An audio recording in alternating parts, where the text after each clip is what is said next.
mercredi combien? 24? Ouais. Mercredi 24 février.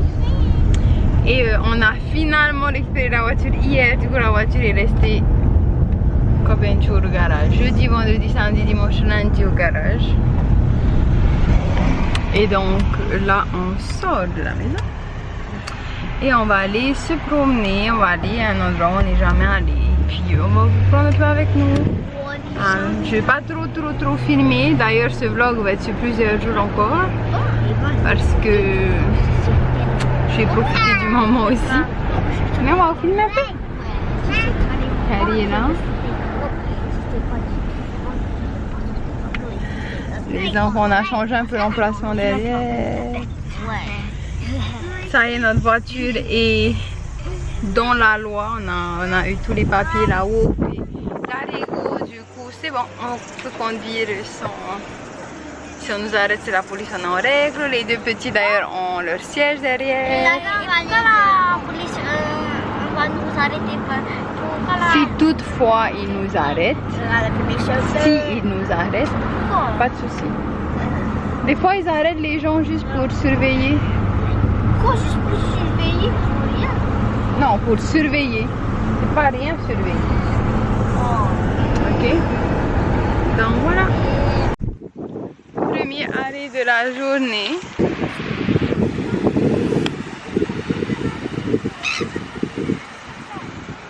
C'est pas tellement beau, mais il fait pas froid.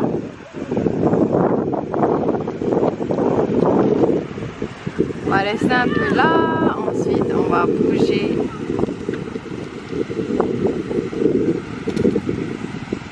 Ça y est, on a fait notre deuxième arrêt, et on est sorti de Manukau, du coup on était à Oriri, on est remonté un peu. Et voilà, ici il y a un petit magasin. Et puis là il y a la mer. Et là il y a un petit parc où les enfants sont en train de jouer là-bas. Avec Harry. Il y a des toboggans et tout. Et un peu plus dedans, enfin un peu plus là-bas, il y a un endroit où tu peux camper gratuitement. Donc c'est là-bas. Et c'est bon. Il fait chaud par contre. Magnifique endroit.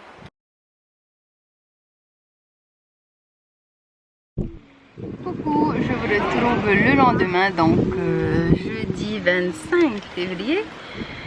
Et là on est en fin de journée. On est en train de prendre un petit goûter à Maraetai. Donc aujourd'hui on est retourné à Oriri Point. On y a passé toute la journée, on vient de quitter. On s'est arrêté ici dans la voiture pour prendre un petit goûter avant de rentrer.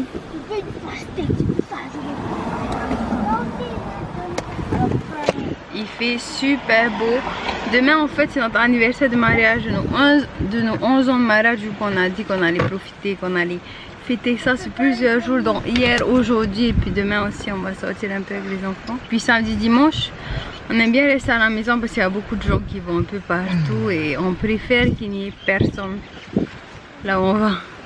Pas de circulation et tout quand tout le monde est au travail à l'école. Les petits oiseaux là. Là je suis dans la voiture. Je suis dans la voiture toute seule avec bébé. Les autres sont allés aux toilettes. Et là on a une vue sur la mer. Je sais pas si vous pouvez bien voir. Il y a un pont là-bas. Magnifique.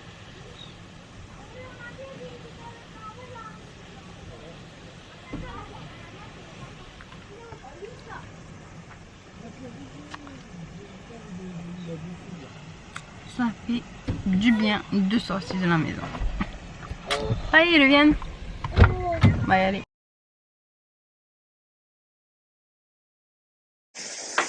Coucou, je me retrouve le lendemain, donc on est vendredi 26 février. J'ai toujours la même robe en fait, je mets mon maillot et ma robe par-dessus, comme ça c'est plus facile pour la mer. Et là, ben, c'est notre anniversaire de mariage. Du coup, on est encore sortis avec les enfants. Il y a plein de grillons, vous devez sûrement les entendre. On s'est arrêté à un parc. Et ensuite, tout à l'heure, on redescend à la plage, la même qu'hier.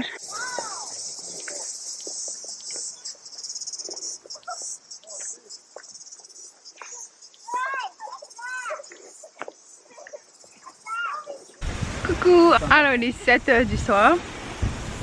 Et on vient de quitter la plage. On était là de 3h à maintenant. On se prépare à avoir des petits snacks. On n'a pas trop envie de partir parce que c'est trop beau. Je vais vous montrer un peu. Mais on était là-bas au bout. Mais en fait, la marée elle a son pic. Et le soleil commence à s'en aller. Du coup, il va faire froid. Donc il est temps pour nous de s'en aller. Mais c'est magnifique. C'était trop beau.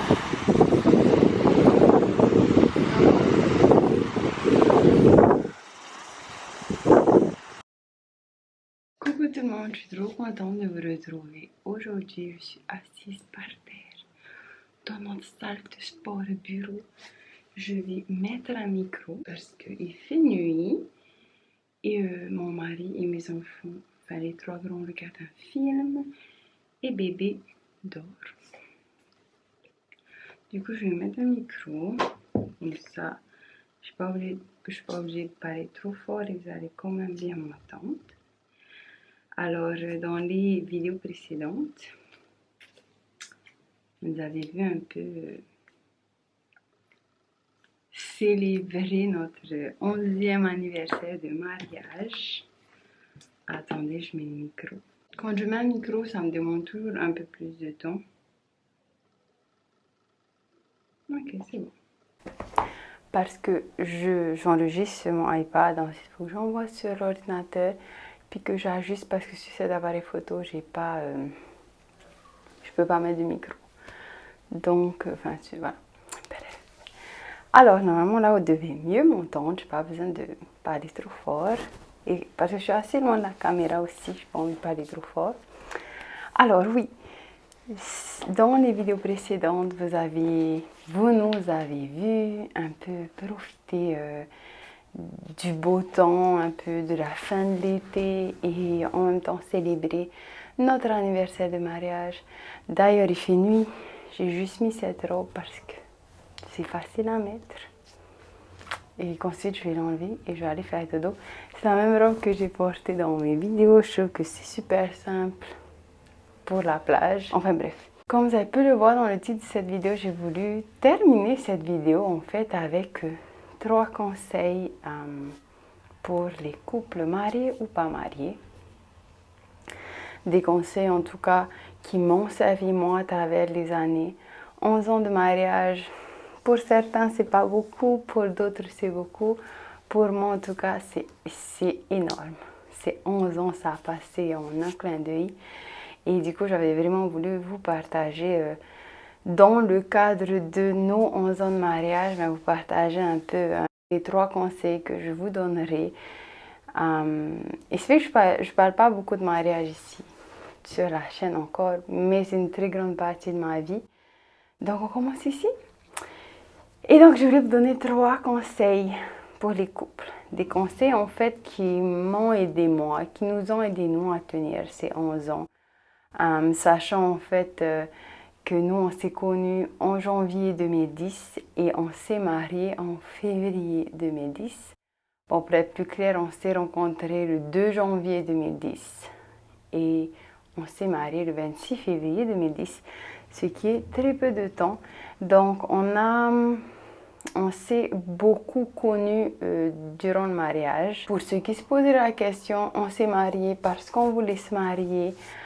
Pas juste pour la religion, parce que j'ai déjà reçu cette question aussi. J'étais très jeune quand je me suis mariée, j'avais 18 ans. Et le temps, il a vraiment vite passé. Et voilà, personne ne m'a forcé à le faire. Je voulais me marier, je me sentais prête à me marier. Et je ne regrette pas du tout de m'être mariée aussi jeune parce qu'aujourd'hui, cette année, vous pouvez calculer mon âge maintenant, hein, à peu près, mais là actuellement j'ai 29 ans et j'ai 4 enfants. Je pense que j'ai fait beaucoup de ma vingtaine. Et je suis trop contente et fière de ce que j'ai pu accomplir. Voilà, malgré les épreuves. Bref, anyways, comme on dit en anglais, anyways. Bref, anyway. Je sais pas si on dit anyways avec un S ou anyway. Et je pourrais faire 1 heure de vidéo à parler de mariage du couple, de ce que moi je pense fonctionne dans un mariage. Je pourrais en faire, je pourrais même en parler des heures. Mais j'ai choisi 3 points qui me semblent indispensables et qui pourraient surtout correspondre à tous les couples en général. Du coup, mon premier conseil en fait, c'est communiquer. Quand on est jeune, quand on se met en couple, en tout cas surtout chez les filles, je pense, d'après toute l'expérience que j'ai eue, j'ai plus vu ça chez les filles n'osent pas trop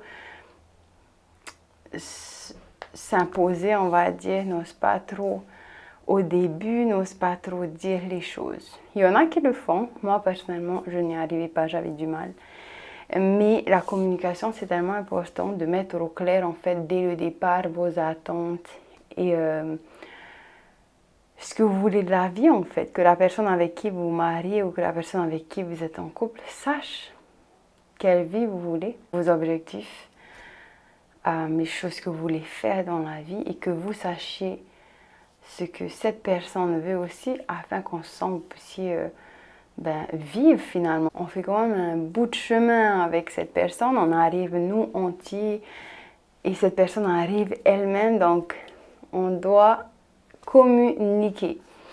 Et pas seulement communiquer pour communiquer, mais communiquer pour se faire comprendre, pour se faire entendre et l'autre personne devrait aussi faire de même. Aussi être honnête l'un envers l'autre parce que si on ne dit pas toute la vérité, eh bien, au fil des années, il y aura des choses qui seront difficiles. Donc voilà, faites comme ça marche pour vous. Hein. Chaque couple est différent. Chaque personne, en fait, est différente. Du coup, voyez, faites les choses à votre rythme, voyez ce qui vous convient, mais la communication est importante. Il faut parler ensemble. Dans toutes les petites choses, dire ce qui ne va pas, dire ce qui va bien. Enfin, voilà, le premier conseil. Ensuite, le deuxième conseil, ça serait de faire des concessions, je ne sais pas si c'est comme ça qu'on dit, mais en fait faire des arrangements entre vous pour que les deux soient contents, pour qu'il y ait une balance, que ça ne soit pas un qui se sacrifie complètement pour l'autre ou l'autre qui se sacrifie complètement pour l'autre, mais que en fait chacun soit content dans une balance en fait. Et ça, je trouve que c'est important. Et ensuite, troisième point, c'est de passer des moments en couple, notamment si vous travaillez beaucoup, si vous avez un business, si vous avez des enfants, comme pour nous c'est le cas. Faites des sorties en couple. Pas forcément sortir, mais prenez des moments où vous êtes que tous les deux, des moments où vous mangez juste vous deux, des moments où vous pensez à rien d'autre qu'à l'autre, à vous écouter, sortir, marcher ensemble, voilà, faites des sorties en couple, c'est très très important je trouve. Maintenir finalement notre vie de couple. En fait, je me dis que c'est important d'être proche de son conjoint dans cette aventure qui est la vie, la famille et tout, parce que au final, nos enfants, ils sont là pour un certain nombre d'années, un jour ils vont faire leur vie et c'est normal. Et au final, il va rester juste tous les deux. Et si on s'oublie en tant que couple, quand tout ça va passer, en fait, on va se trouver en face d'une personne qu'on ne connaît peut-être plus, une personne à qui on n'a plus parlé pendant des années. Et parfois, on ne s'en rend pas compte. C'est des petites choses. C'est juste qu'il faut vraiment faire attention à ces choses-là et être sûr que on ne met pas notre conjoint de côté pour un business, pour un travail, pour nos enfants. Je pense que notre conjoint doit toujours être la priorité parce que c'est notre compagnon dans la vie, c'est notre associé de la vie. Vous voyez, quand vous avez un business, vous n'allez pas tout faire et oublier votre associé. C'est une personne importante dans votre business. Et dans la vie, c'est pareil, mais c'est un peu différent parce qu'on est tous deux pris dans la routine, en fait, finalement. De tout, en fait, du travail, de l'école, des études, peu importe votre situation. Moi, par exemple, je prends aucune décision sans l'accord de mon mari et on veille à faire pareil l'un vers l'autre. Peu importe la décision. Si on n'est pas en commun accord, on ne le fait pas. Et je trouve que ça avance beaucoup mieux comme ça. Donc voilà pour ces 3 conseils. J'espère que ça vous aura plu. Et ça finit donc, ça conclut notre vidéo d'aujourd'hui. Notre petit vlog / conseil de couple pour fêter nos 11 ans de mariage. Merci beaucoup à tous ceux qui nous suivent ici. N'hésitez pas à me poser vos questions en commentaire, me dire quel genre de vidéo vous voulez que je fasse. J'en ai déjà quelques-unes de prévues. Merci beaucoup d'avoir regardé cette vidéo jusqu'ici. Nous on se dit à la semaine prochaine pour une nouvelle vidéo. Non, non.